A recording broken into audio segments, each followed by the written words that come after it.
I am sure that you watched the Fox interview that Kamala did yesterday. It was very interesting. I think she did a reasonably great job. She stood up to Brett, who was trying to be a bully, who was trying to overtalk her. In fact, he did much of the conversation, especially as it pertained to immigration. But Brett also asked what I believe was the dumbest question ever asked of any political candidate. It was a doozy. And Kamala was in a position where she could not answer that question. I'm going to answer that question for her today. All right, so you stay tuned. Before I get into this, please go over to Amazon.com, grab your copy of my book, Education and Justice. If you have an African-American male in public school, you need this book because of the many ways the public school system treats African-American males. You need to know how to defend your son or sons from this mistreatment. So make your way over to Amazon.com and grab a copy of my book. All right, now, with that said, let's watch this video again of the dumbest, I mean the absolute dumbest question ever asked of any political candidate. And here we go. Come on. Madam You Vice and I President. both know what I'm talking about. You and I both know what I'm talking about. I actually don't. What are you talking about? What I'm talking about is that over the last decade, But you're people the have lever of become. power. But listen, over the last decade, it is clear to me, and certainly the Republicans who are on stage with me, the former chief of staff to the president, Donald Trump, former defense secretaries, national security advisor, and his vice president, one, that he is unfit to serve, that he is unstable, that he is dangerous, and that people are exhausted with someone who professes to be a leader who spends full time demeaning and engaging in personal grievances and it being about him Madam instead Vice of President, the American people. People are tired of that. If that's the case, why is half the country supporting him? Why is he beating you in a lot of swing states? Why, if he's as bad as you say, that half of this country is now supporting this person who could be the 47th president of the United States? Why is that happening? She couldn't answer that question. I'm going to answer that question. But again, I must highlight what a ridiculous, stupid, dumb, absurd, laughable, ludicrous, preposterous, and silly question that was. Are the people at Fox that stupid? Or are they just blind by racism and white supremacy? I mean, a 5-year-old could have answered that question. But VP Harris, she could not say what I'm about to say. I know she was thinking it. She was feeling it. But I know she couldn't say it. And it's really simple. The reason half of this country continues to support Donald Trump, despite all his issues, is because America is a deeply racist and sexist country. And Kamala would be the first black female president. She'll be the second black, but the first black and female president. That's what we critical race theorists call intersectionality. It is where race intersects with sex. Intersectionality.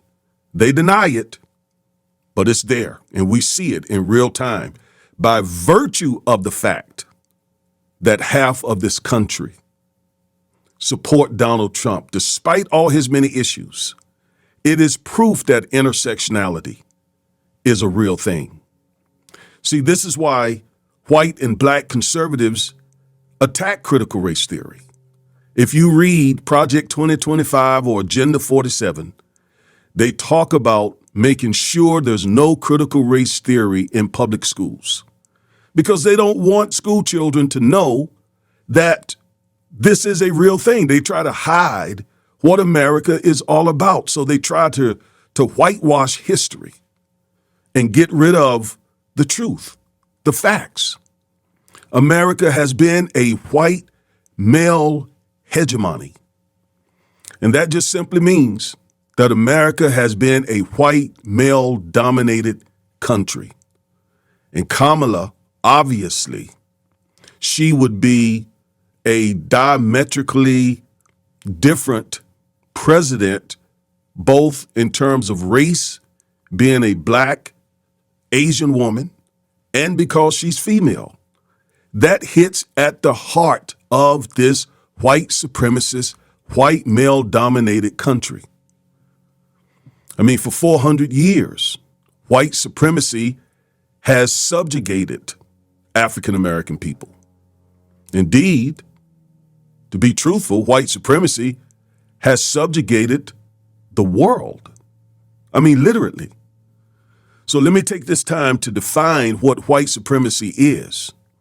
I have to define white supremacy because it is the context of everything on the planet. Everything. Yet most people don't understand what it is, especially black people. Because black people would never support Donald Trump and MAGA and Project 2025 if they truly understood what white supremacy is and the fact that we are fighting white supremacy, and we have been fighting white supremacy for centuries. And that fight has not changed. It's still a fight with white supremacy. So here's a definition of white supremacy. So white supremacy is an historically based, institutionally perpetuated system of exploitation and oppression of continents, nations, peoples of color by white peoples and nations of the European continent for the purpose of maintaining and defending a system of wealth, power, and privilege.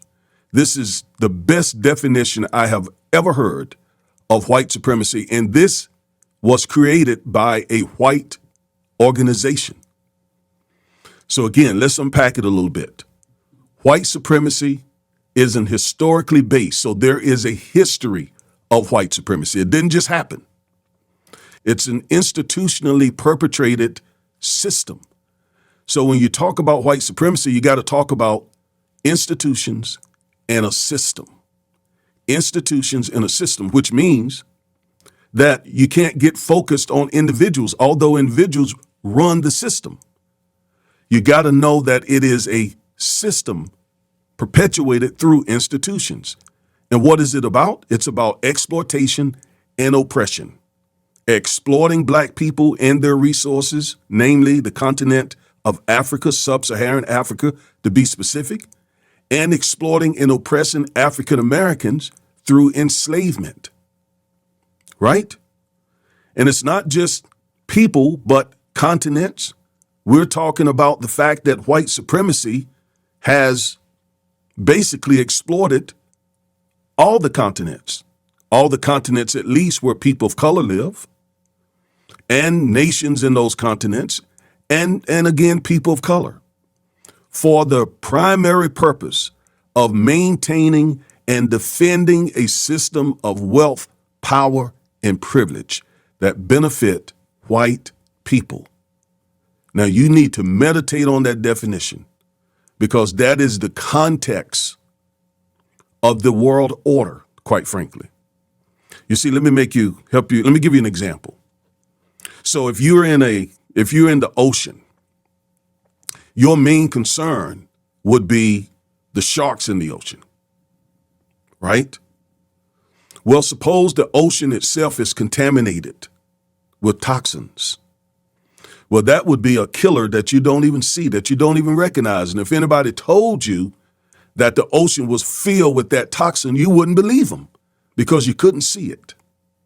Your eyes would be distracted by the sharks. Well, see, white supremacy is a system. It is the ocean, not just the sharks in the water. Yes, the sharks can be very dangerous, but if the toxin is actually in the water that surrounds you, that's even more deadlier. And that's what that's how white supremacy operates. It's a false ideology. I'm not saying that white people are superior, but white people have been able to dominate continents, nations, peoples of color. And that's what America is all about. That's what it's all about. And you gotta understand that. As Neeson Fuller, I believe his name is, as he said, if you don't understand white supremacy and how it works, what you do understand will confuse you. You see, Barack Obama upset white supremacy. It upset this white supremacy world order. And Kamala stands to upset it even more because not only is she a black person, but she's a female. And by the way, despite what Candace Owens says, Kamala is black. Her father and his side of the family are black. All right? And because she's black, America deeply, deeply hates that another black person, and this time a female, may lead this country. That strikes deep fear in the hearts of white Americans, especially white conservative Americans. So no matter what Trump does, there will be considerable support for him. As Brett said, half of the nation, they don't care. And in fact, remember Trump said he could shoot someone on Fifth Avenue in broad daylight, and that part of America would excuse it. They would find some way to absolve Trump of any wrongdoing. In their mind, they're fighting for white dominance, white supremacy, white culture, white nationalism. They won't admit it.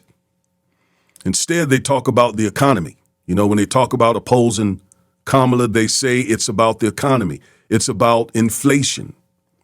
And the closest they will come to admitting their racism is when they talk about immigration, right? When Trump says we're experiencing an invasion of vermins. People are not vermins. I mean, human beings are not vermins.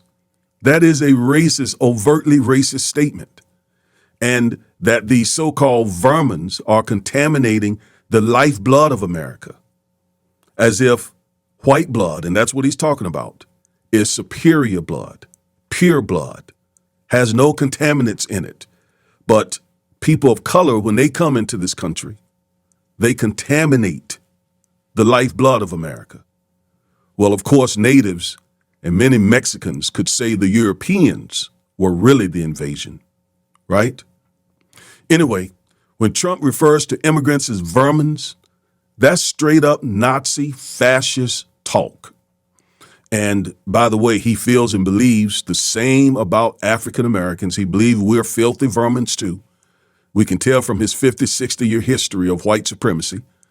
But he knows we have rights. 13th, 14th, 15th Amendments, civil rights legislation. He knows that we have rights that we will not allow them to take from us, or at least most of us will not allow it, because Trump and MAGA will continue to strip away at those rights if he gets back in office. And his only route to getting back in office is to convince some of these ignorant, misguided blacks to vote for him. Blacks who don't understand white supremacy. They just don't get it. And Trump and MAGA take advantage of these ignorant blacks by pumping into them tons of disinformation to deceive them into supporting white supremacy. And some of them are not deceived. They are outright supporting white supremacy. Just outright, like Byron Donalds, Candace Owens, they know what they're doing, and they're getting handsomely rewarded for doing it. By the way, look out for my new video about disinformation. Since Kamala could not answer that stupid question for herself, I thought I would answer it for her. So let me summarize. The reason half of the country supports Trump, despite his 34 felonies, despite him trying to overthrow the country with an insurrection, despite him being amoral, despite him being unfit, even in the eyes of many of his former officials, is because America is deeply racist and misogynistic. That's what Kamala wanted to say, but she couldn't. but now you know. I am Attorney Augustus Corbett, one half of the Defiant Lawyers. This is the content we bring you on a weekly basis.